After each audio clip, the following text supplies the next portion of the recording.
नवमा भगवती शरण दर्शक बंधु 12 अधिपति भुवन भास्कर सूर्य नारायण को नमन कर जानिबा आज राशिफल विषय सर्वप्रथम जानिबा आज राशि नक्षत्र तथा पंचांग विषय। आज भाद्रव मास शुक्ल पक्ष इंग्राजी तारीख अगस्ट मास 8 तारीख 2024 मसीहा रविवार। आज पंचमी तिथि माँ समलेश्वरी विशिष्ट पर्व पश्चिम ओडिशार गणपर्व जहाँकि नुआखाई पर्व। स्वाति नक्षत्र तुलाचंद्र इंद्रजोग पवकरण प्रातः 6:51 पर बालवकरण भोग हेब। जोगिनी दक्षिण दिगरे रात्रि 7:59 पर पश्चिम दिगरे रहिबे। आज मेष राशि घात 12 एवं दिनटी घात चंद्र नास्ति। राहु काल दिवा 4:18 रु संध्या 5:59 मध्य। महेंद्र बेला दिवा 12:55 रु दिवा 1:44 मध्य।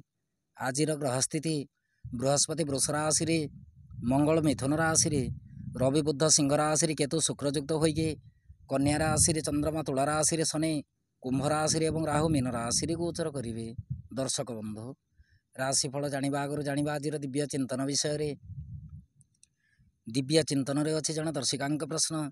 दर्शिका जनक प्रश्न रखिंट जन्म जातक जदि द्वितीय स्थान रे बृहस्पति रही था कि शुक्र अवस्थान करें जन्म जातक प्रति क्यों प्रकार प्रभाव रखि था दयाकोरी मार्गदर्शन करेंगे।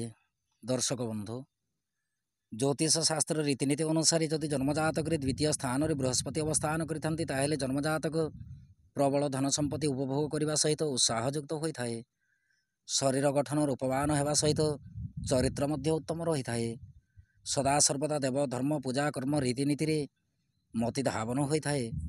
बहु लोकंकर उपकार करने सहित प्रशंसार पात्र मध्य होता है।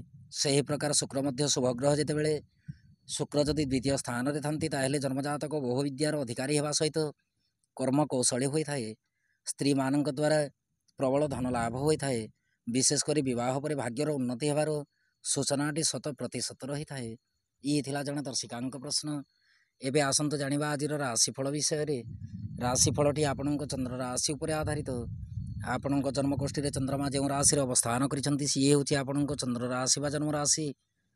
जदि आपण निजर जन्म राशि जानि नाहंती ताहेले प्रचलित नाम राशि अनुसार राशिफलटी देखिपारे। चंद्रमा आज राहुंक नक्षत्र रे तुला राशि रे गोचर करेंगे।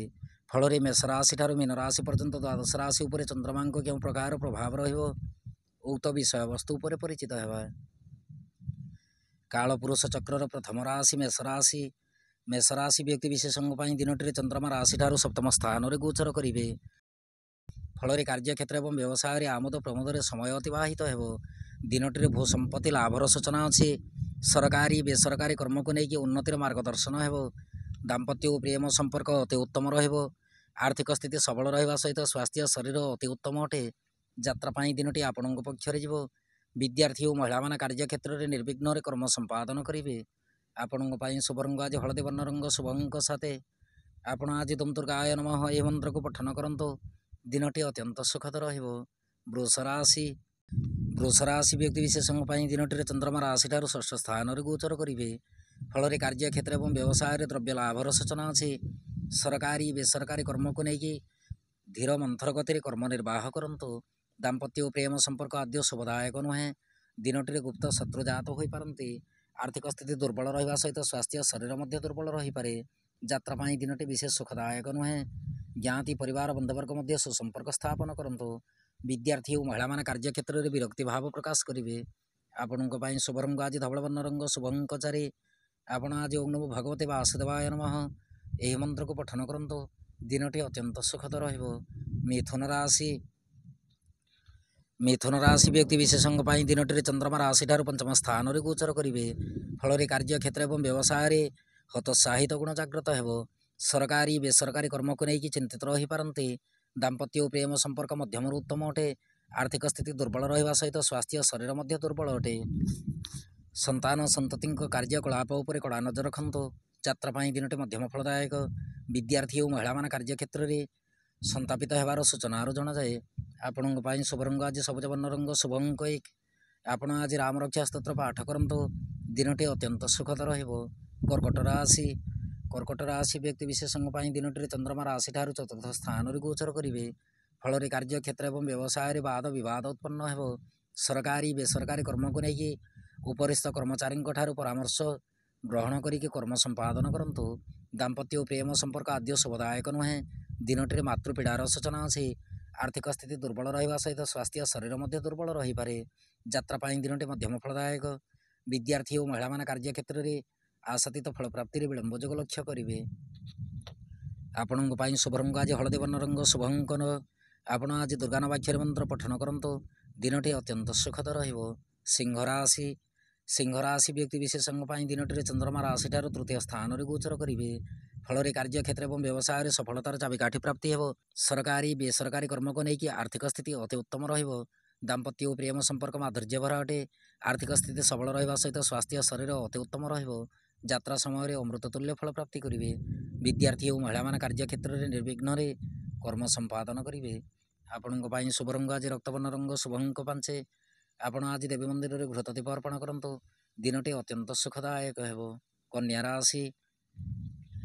କନ୍ୟା ରାଶି ବ୍ୟକ୍ତି ବିଶେଷଙ୍କ ପାଇଁ ଦିନଟିରେ ଚନ୍ଦ୍ରମା ରାଶିଠାରୁ ଦ୍ୱିତୀୟ ସ୍ଥାନରେ ଗୋଚର କରିବେ।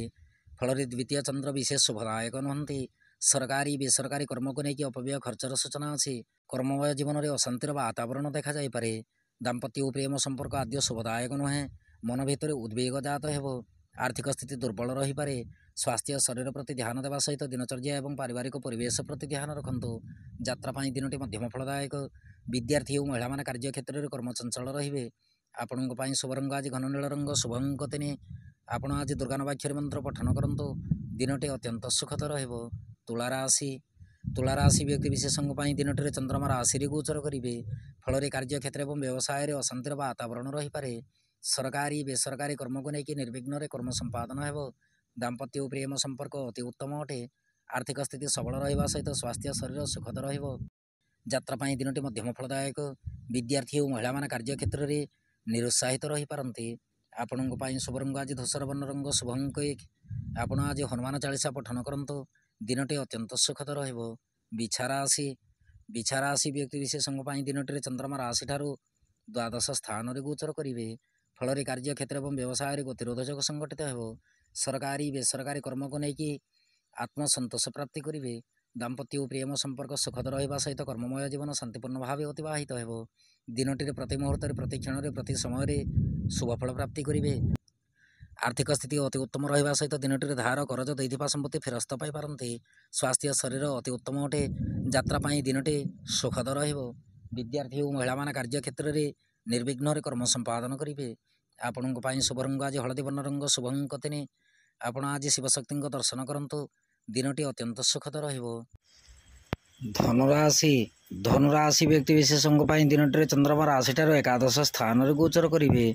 ଫଳରେ କାର୍ଯ୍ୟକ୍ଷେତ୍ର ଏବଂ ବ୍ୟବସାୟରେ ଉନ୍ନତିମୂଳକ କର୍ମ ସମ୍ପାଦନ ହେବା ସହିତ ସରକାରୀ ବେସରକାରୀ କର୍ମକୁ ନେଇକି ଉନ୍ନତିର ମାର୍ଗଦର୍ଶନ କରିବେ। ଦାମ୍ପତ୍ୟ ଓ ପ୍ରେମ ସମ୍ପର୍କ ସୁଖଦ ରହିବା ସହିତ ଆର୍ଥିକ ସ୍ଥିତି ଅତି ଉତ୍ତମ ଅଟେ। ଦିନଟିରେ ରାଜନୀତି କ୍ଷେତ୍ରରେ ପ୍ରବଳ ମାତ୍ରାରେ ମାନ ସମ୍ମାନ ପ୍ରାପ୍ତି ହେବ। ସ୍ୱାସ୍ଥ୍ୟ ଶରୀର ପ୍ରତି ଧ୍ୟାନ ରଖନ୍ତୁ। ଆର୍ଥିକ ସ୍ଥିତି ସବଳ ରହିବ। ଯାତ୍ରା ପାଇଁ ଦିନଟି ମଧ୍ୟମ ଫଳଦାୟକ। ବିଦ୍ୟାର୍ଥୀ ଓ ମହିଳାମାନେ କାର୍ଯ୍ୟକ୍ଷେତ୍ରରେ ଉନ୍ନତିର ମାର୍ଗଦର୍ଶନ କରିବେ। ଆପଣଙ୍କ ପାଇଁ ଶୁଭ ରଙ୍ଗ ଆଜି ହଳଦୀ ବର୍ଣ୍ଣ ରଙ୍ଗ, ଶୁଭ ଅଙ୍କ 7। ଆପଣ ଆଜି ଦୁମ୍ ଦୁର୍ଗାୟ ନମଃ ଏ ମନ୍ତ୍ରକୁ ପଠନ କରନ୍ତୁ। ଦିନଟି ଅତ୍ୟନ୍ତ ସୁଖଦ ରହିବ। ମକର ରାଶି। ମକର ରାଶି ବ୍ୟକ୍ତି ବିଶେଷଙ୍କ ପାଇଁ ଦିନଟିରେ ଚନ୍ଦ୍ରମା ରାଶିଠାରୁ ଦଶମ ସ୍ଥାନରେ ଗୋଚର କରିବେ। ଫଳରେ କାର୍ଯ୍ୟକ୍ଷେତ୍ର ଏବଂ ବ୍ୟବସାୟରେ କର୍ତ୍ତବ୍ୟ ନିଷ୍ଠାଗୁଣ ଦେଖାଯିବ। ସରକାରୀ ବେସରକାରୀ କର୍ମକୁ ନେଇକି ତରତର ନିଷ୍ପତ୍ତି ନିଅନ୍ତୁ ନାହିଁ। ଆଇନ ଅଦାଲତ କର୍ମ ଯଦି କିଛି ଥାଏ, ଦିନଟିରେ ପରିଚିତ ବ୍ୟକ୍ତିଙ୍କ ମାଧ୍ୟମରେ କର୍ମ ସମ୍ପାଦନ କରନ୍ତୁ। ନ୍ୟାୟ ନିଷ୍ପତ୍ତି ତଥା ବାଦ ବିବାଦ କର୍ମରେ ସମୟ ଅତିବାହିତ ହେବାର ସୂଚନାର ଜଣାଯାଏ। କିନ୍ତୁ ଦିନଟିରେ ସଦାସର୍ବଦା ସତର୍କତା ଅବଲମ୍ବନ କରିବେ। ଦାମ୍ପତ୍ୟ ଓ ପ୍ରେମ ସମ୍ପର୍କ ଆଦ୍ୟ ଶୁଭଦାୟକ ନୁହେଁ। ଆର୍ଥିକ ଦୃଷ୍ଟିକୋଣରୁ ଦେଖିବାକୁ ଗଲେ ଆର୍ଥିକ ସ୍ଥିତି ଦୁର୍ବଳ ରହିବା ସହିତ ସ୍ୱାସ୍ଥ୍ୟ ଶରୀର ଦୁର୍ବଳ ରହିପାରେ। ଦିନଟିରେ କୃଷି ଯନ୍ତ୍ରପାତି ଉପରେ ସଦାସର୍ବଦା ଧ୍ୟାନ ରଖନ୍ତୁ। ଯାତ୍ରା ପାଇଁ ଦିନଟି ମଧ୍ୟମ ଫଳଦାୟକ। ବିଦ୍ୟାର୍ଥୀ ଓ ମହିଳାମାନେ କାର୍ଯ୍ୟକ୍ଷେତ୍ରରେ କର୍ମଚଞ୍ଚଳ ରହିବେ। ଆପଣଙ୍କ ପାଇଁ ଶୁଭ ରଙ୍ଗ ଆଜି ନୀଳବର୍ଣ୍ଣ ରଙ୍ଗ, ଶୁଭ ଅଙ୍କ 6। ଆପଣ ଆଜି ଶୀତକୁଞ୍ଚିକା ମନ୍ତ୍ର ପଠନ କରନ୍ତୁ। ଦିନଟି ଅତ୍ୟନ୍ତ ସୁଖଦ ରହିବ। କୁମ୍ଭ ରାଶି। କୁମ୍ଭ ରାଶି ବ୍ୟକ୍ତି ବିଶେଷଙ୍କ ପାଇଁ ଦିନଟିରେ ଚନ୍ଦ୍ରମା ରାଶିଠାରୁ ନବମ ସ୍ଥାନରେ ଗୋଚର କରିବେ। ଫଳରେ କାର୍ଯ୍ୟକ୍ଷେତ୍ର ଏବଂ ବ୍ୟବସାୟରେ ଅପବ୍ୟୟ ଖର୍ଚ୍ଚର ସୂଚନା ଅଛି। ସରକାରୀ ବେସରକାରୀ କର୍ମକୁ ନେଇକି ସଦାସର୍ବଦା ଉତ୍ସାହିତ ରହିବେ। ଦାମ୍ପତ୍ୟ ଓ ପ୍ରେମ ସମ୍ପର୍କ ସୁଖଦ ରହିବା ସହିତ ଦିନଟିରେ ନୂତନ ଭାଗ୍ୟ ପ୍ରାପ୍ତି ହେବ। ଆର୍ଥିକ ସ୍ଥିତି ଅତି ଉତ୍ତମ ଅଟେ। ସ୍ୱାସ୍ଥ୍ୟ ଶରୀର ସବଳ ରହିବ। ଯାତ୍ରା ପାଇଁ ଦିନଟି ଅମୃତ ତୁଲ୍ୟ। ବିଦ୍ୟାର୍ଥୀ ଓ ମହିଳାମାନେ କାର୍ଯ୍ୟକ୍ଷେତ୍ରରେ ପ୍ରଶଂସାର ପାତ୍ର ହେବେ। ଆପଣଙ୍କ ପାଇଁ ଶୁଭ ରଙ୍ଗ ଆଜି ନୀଳବର୍ଣ୍ଣ ରଙ୍ଗ, ଶୁଭ ଅଙ୍କ 6। ଆପଣ ଆଜି ସିଦ୍ଧକୁଞ୍ଚିକା ମନ୍ତ୍ର ପଠନ କରନ୍ତୁ। ଦିନଟି ଅତ୍ୟନ୍ତ ସୁଖଦ ରହିବ। ମୀନ ରାଶି ବ୍ୟକ୍ତିବିଶେଷଙ୍କ ପାଇଁ ଦିନଟିରେ ଚନ୍ଦ୍ରମା ରାଶିଠାରୁ ଅଷ୍ଟମ ସ୍ଥାନରେ ଗୋଚର କରିବେ। ଫଳରେ କାର୍ଯ୍ୟକ୍ଷେତ୍ର ଏବଂ ବ୍ୟବସାୟରେ ଘାତ ପ୍ରତିଘାତ ଯୋଗ ସଂଘଟିତ ହୋଇପାରେ। ସରକାରୀ ବେସରକାରୀ କର୍ମକୁ ନେଇକି ସୁଖହାନିର ସୂଚନା ପରିଲକ୍ଷିତ ହୁଏ। ଦାମ୍ପତ୍ୟ ଓ ପ୍ରେମ ସମ୍ପର୍କ ମଧ୍ୟମରୁ ଉତ୍ତମ ରହିବ। ରାସ୍ତାଘାଟରେ ଯିବା ଆସିବା ସମୟରେ ସଦାସର୍ବଦା ସତର୍କ ରୁହନ୍ତୁ। ଆର୍ଥିକ ସ୍ଥିତି ଦୁର୍ବଳ ରହିବା ସହିତ ସ୍ୱାସ୍ଥ୍ୟ ଶରୀର ମଧ୍ୟ ଦୁର୍ବଳ ରହିପାରେ। ଯାତ୍ରା ପାଇଁ ଦିନଟି ମଧ୍ୟମ ଫଳଦାୟକ। ବିଦ୍ୟାର୍ଥୀ ଓ ମହିଳାମାନେ କାର୍ଯ୍ୟକ୍ଷେତ୍ରରେ ଆଶାତୀତ ଫଳ ପ୍ରାପ୍ତି କରିବେ। ଆପଣଙ୍କ ପାଇଁ ଶୁଭ ରଙ୍ଗ ଆଜି ହଳଦୀ ବର୍ଣ୍ଣ ରଙ୍ଗ, ଶୁଭ ଅଙ୍କ 8। ଆପଣ ଆଜି ତ୍ରିଶାଖା ବେଲପତ୍ର ଶଙ୍କର ଭଗବାନଙ୍କୁ ଅର୍ପଣ କରନ୍ତୁ। ଦିନଟି ଅତ୍ୟନ୍ତ ସୁଖଦ ରହିବ। ଦର୍ଶକ ବନ୍ଧୁ, ଇଏ ଥିଲା ମେଷ ରାଶିଠାରୁ ମୀନ ରାଶି ପର୍ଯ୍ୟନ୍ତ ଦ୍ୱାଦଶ ରାଶିର ରାଶିଫଳ ଏବଂ ଆଜିର ଦିବ୍ୟ ଚିନ୍ତନ। ଏବେ ଅନୁମତି ଦିଅନ୍ତୁ। ନମୋ ଭଗବତୀ ଶରଣ।